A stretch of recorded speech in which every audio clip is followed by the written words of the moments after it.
Welcome back to the News at 10. Let's take a look at some of the pictures sent into our Eyewitness portal by our Eyewitness reporters. We begin with this one, sent in from Port Harcourt, the River State capital, showing this container being held by a long stick along this major road, being supported, beg your pardon. Our Eyewitness reporter calls on relevant authorities to arrest those responsible for this act, which seems really dangerous. It could fall on any upcoming vehicle. Our next photo comes from Akure, the Ondo State capital. It shows an overloaded truck trying to make its way to Benin. Our Eyewitness reporter urges road safety operatives to apprehend the driver and make sure that that luggage is properly packed. Our next photo is from here in Lagos State, Lateef Jakonde Road. It shows this skater hanging on dangerously to this commercial bus. There seems to be a trend these days. Finally, this photo sent in from Abulegba area, also in Lagos, shows what appears to be a police vehicle moving against traffic. Our Eyewitness reporter says no one is above the law. A senior Nigerian lawyer, Mr. Femi Falana, has asked the nation's judges not to allow bail for people he says have committed very serious crimes. Mr. Falana believes some of the suspects, if granted bail, might put the Nigerian judiciary and its judges in bad light.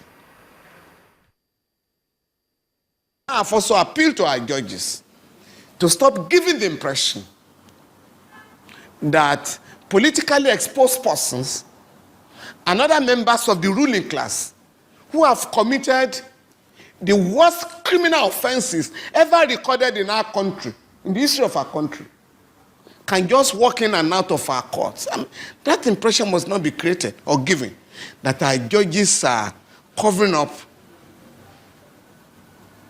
those who have committed worse offenses than armed robbery. But because these are still allegations. No, the point I'm making is this. Armed robbery suspects are never granted bail in Nigeria. Even if you are caught, and in some cases, with robbing people of 5,000 naira or less, you are not granted bail. If you are charged with terrorism, you are not granted bail. If you are charged with kidnapping, they are not granted bail. And these offenses, kidnapping, armed robbery, and the rest of them, are a product of the criminality of those who made it impossible for the young people in this country to get employed, for those who have stolen the money meant to mend our roads and fix our roads, fix our hospitals, and people are dying carelessly. In this particular instance, over 25,000 soldiers and civilians, including children, have been killed. Over 2 million have been displaced. Many soldiers have been convicted. 70 have been sentenced to death. I mean, about 66 of them have just had their sentences commuted to 10 years imprisonment. For what? These soldiers simply asked for weapons to fight the well-equipped Boko Haram suspects. Troops. You said no. You have to manage with what you have. We don't have the money to buy the weapons. But we have now seen that the huge sums of money the media have not helped. It's not $2.1 billion. That is the funny component of the money. It's $2.1 billion and 643 billion naira. It's about $6 billion altogether. Some people sat down, looted the central bank, shared the funds.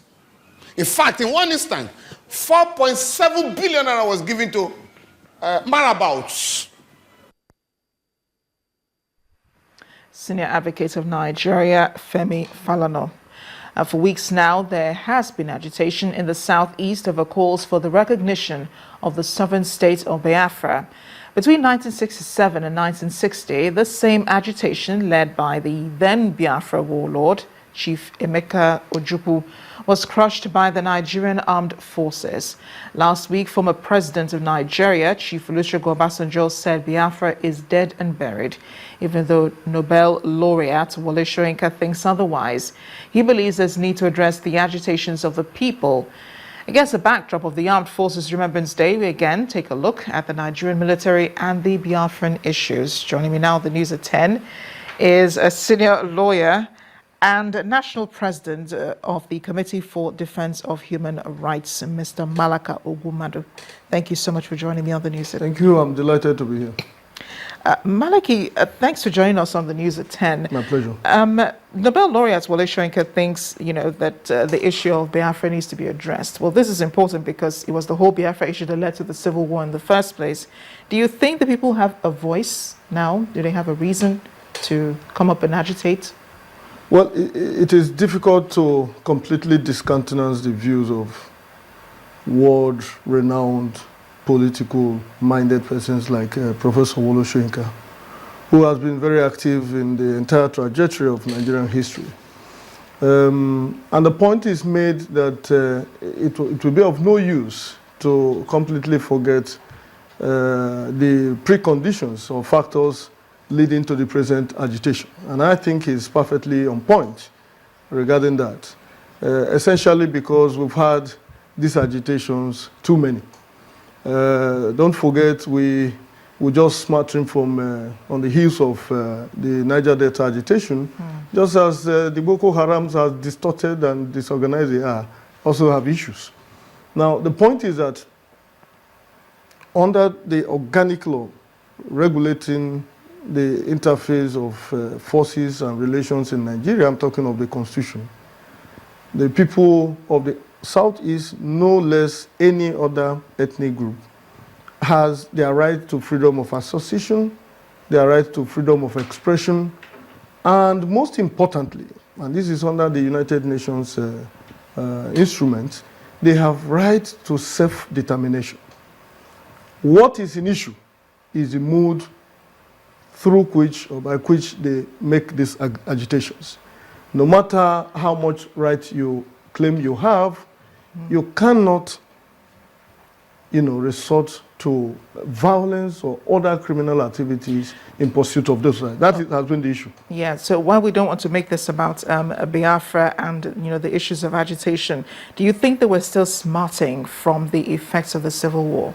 Well, let us put it in context. There's been a lot of literature on that. And no doubt the configuration of Nigeria at the moment is such that virtually all the sections of, if you like, the federating components of this country have one complaint or the other.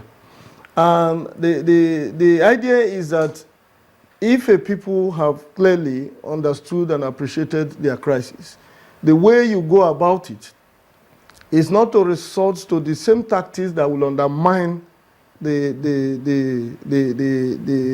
need for those agitations. What has been of concern to those who are prepared to ensure that there is no breakdown of law and order is the mood through which they are agitating for their rights. And I think that what is clearly abhorred is the resort to violence, the way they are going about it. But that will not take away from the agitation, the merits of their complaint, i.e. that we feel marginalized even in the committee of the states, constituting the Nigerian country. Sorry, but there is a school of thought that says, if these people are agitating now, then probably their leaders need to be blamed because they don't seem to have the backing of any real Igbo leader. I think that is at the heart of the whole issue. And I had the privilege of interfacing with a few of them. And I sat back and asked myself the question, if you check out the leadership of the Igbo nation, I mean, even from the standpoint of Ohaneze, because I listened to their President General, you would see that there is a clear disconnect. In short, they are very angry with the way and manner that the youths are going about it. And just like most of them who should be in my own age bracket, many of them never were not even born as at that time. I'm talking about 45 years ago. And so there is this consensus out there too that not many of them actually understood the issues and that the motive for which they have been influenced to come out of the street may not be precisely what the issues are. And therefore, that disconnect is the one that paints the picture that these people need clear orientation and proper understanding of what these issues are. Do you also think that they need a clear leadership? No. That seems to be a problem here.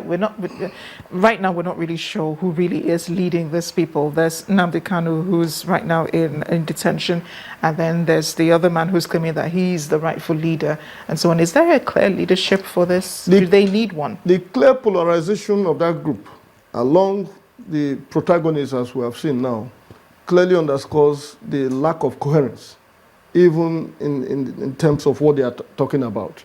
And I imagine that there is no way you can prosecute such an agitation that has the implication of altering the nature of the Nigerian Federation without having a clear leadership with a clear objective of where they are headed.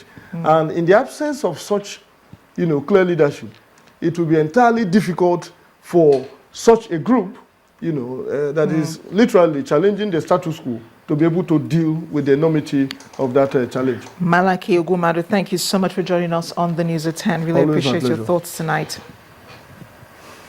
Tonight on Community Report, we visit Ilorin, the Kwara State capital, regarded by many as the meeting point of the northern and southern parts of Nigeria due to its long-standing political, religious and economic history. One of such heritage is the Ashoke weaving, which has spanned centuries and undergone several phases. How is this industry faring today? Our correspondent, Christy Lems, reports. Now you're talking.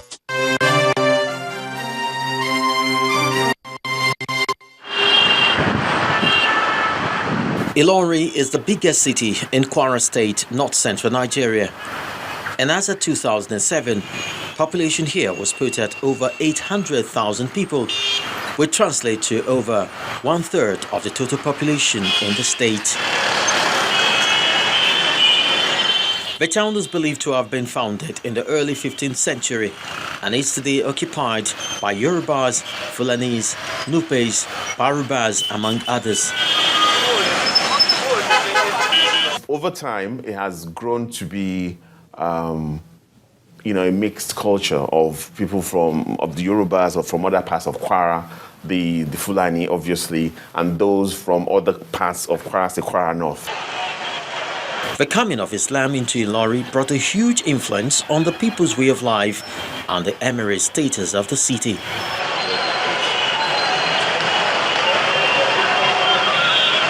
Just as there are lots of churches here in Ilorin, so are there mosques.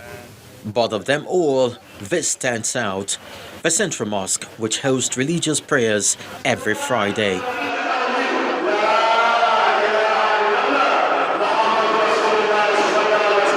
What stands here today as a Ilorin Central Mosque is a rehabilitation and refurbishment of an older mosque which was commissioned in 1981 by the then Nigerian President Alhaji Shehu Shagari. One local industry that thrives here is weaving of traditional clothes known as Ashoke. This has been practiced for centuries in Ilorin and has continued to generate income for the people as well as attract the youth. Here at the Alaro Weavers Association, both the young and old are seen carrying out various functions at one stage or the other.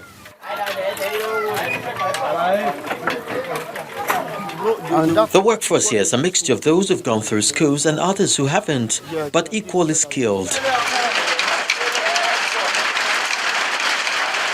Wasiu is an official here and it takes time out to be with us. The weaving industry has been existing here is more than 200 years ago, because according to history that we have from our father, this job has been done by our forefathers. What is the economic viability of this business? How much do they generate here? It will not be easy to calculate the money that you can get in a week or in a month, but I can bet that with anybody. As a youth, if you can sit down in a day and work perfectly, you can get like 2,000 per day. These hand-woven materials are evolving by the day, and with more encouragement, Ashoke could become a major revenue earner for the state. So we need government to come to our rescue because we do this business alone. Even if you want to borrow money, if you go to bank that we need no, they will not give us because they don't recognize us. With top brands such as Nike generating over $30 billion annually, the clothing industry in Nigeria has no reason to lag behind with the right support. Chris Elems, Channels Television News.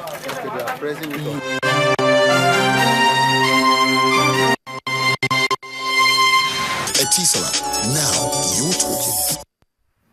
The senior pastor of Kingsway International Christian Center, Pastor Matthew Ashimolowo, has been giving back to society.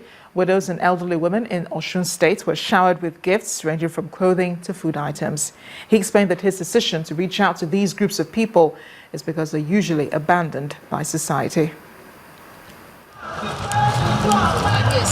These women are special. They are widows who have been invited to the King's University in Osun State to be celebrated and supported. The brain behind this event is the Kingsway International Christian Center, KICC, under the leadership of Pastor Matthew Ashimolowo, who was given back to the society, a charge which he says is from God. He challenges all to get involved, especially the government. This year is huge on our hands. You see, you are dealing with illiterate women in the majority. 99% of those women are illiterate, 63% or thereabout are Muslims. We do not discriminate on grounds of religion. We just feel that we are fulfilling the mandate of Jesus to take care of widows and the fatherless. I think people who have some degree of blessing should give back. If we touch more lives, it will be very, very great. That's the way Nigeria used to be. The Osun State Deputy Governor, along with others, seem to have heeded the call. It's so obvious that if you reach out and bless, the Lord will bless you in return. This act should be copied by all people who are well-to-do, who have the means and the resources to do them. The Bible says true religion is taking care of the widows, the fatherless, and the oppressed people. So people who have money should really copy what Pastor Matthew Ashimolowo is doing. For the widows, this could not have come at a better time. We must give out in order to get more from God. And he is being blessed because the more he gives out, the more he received from God. Not because I don't come here purposely because of the cloth, not the food, but I came here to partake from his belongings to eternity. Because what he's doing now, he's doing it to remain permanently in heaven.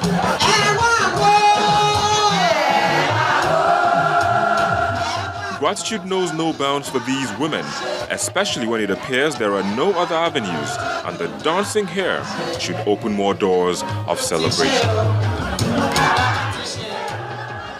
We're heading up north now. Kano State's Governor Abdullahi Ganduje has signed into law the state's 2016 budget for self-reliance with the immediate approval of over 6 billion naira to be used on various projects across the state.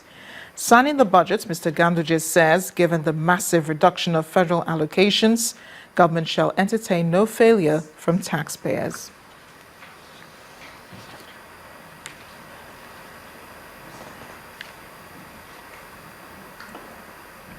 Still ahead on the news at 10, Arsenal returns to the top of the English Premier League after playing out a draw with Stoke City at the Britannia. That's in sports news. Please stay with us.